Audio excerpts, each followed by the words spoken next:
વાત કરીએ તો પાટણ શહેરમાં દાગીના ચમકાવવાના બહાને ચોરીની ઘટના સામે આવી છે।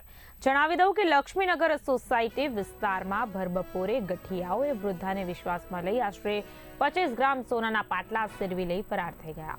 માહિતી અનુસાર તસ્કરો દાગીના ચમકાવવાના બહાને વૃદ્ધા પાસે પહોંચ્યા હતા। વિશ્વાસમાં લઈ તેમણે સોનાના પાટલા ચમકાવવાના નામે લઈ લીધા અને તરત જ સ્થળ પરથી ફરાર થઈ ગયા। બનાવ બાદ વિસ્તારમાં દહેશત ફેલાઈ છે। ખાસ કરીને ગાયત્રી મંદિર આસપાસના વિસ્તારોમાં ભયનો માહોલ જોવા મળી રહ્યો છે।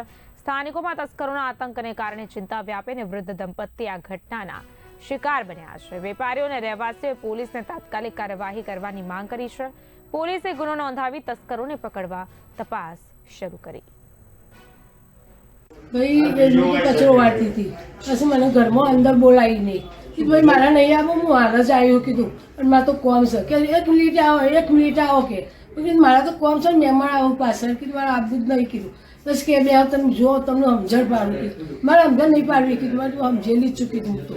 અને એમ કરી પછી મારું બંગડી ભાઈને કરી કે જો આવી રીતે ઉજળી થયો, મેં કીધું મારે કાઢવી નહીં રાહ દે નહીં, મારે ઉજળી કરી મારે ઉજળી જ છે।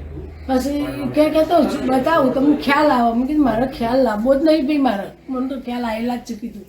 એટલે પછી કાઢીને હાથે પછી પેલો ગોળ ડબ્બો હતો ને તેનો એમાં મૂકી નહીં, પછી આમ થોડી ગરમ કરીએ ને બા એટલે બધું આ કચરો જતો રહેશે તમારે, મેં મારે કચરો કાઢવાની જરૂર જ નહીં ભાઈ। અને પછી તો શીખર ગેસ ઉપર એને મૂક્યો અને પછી શીખર એને કાઢીને જે વખત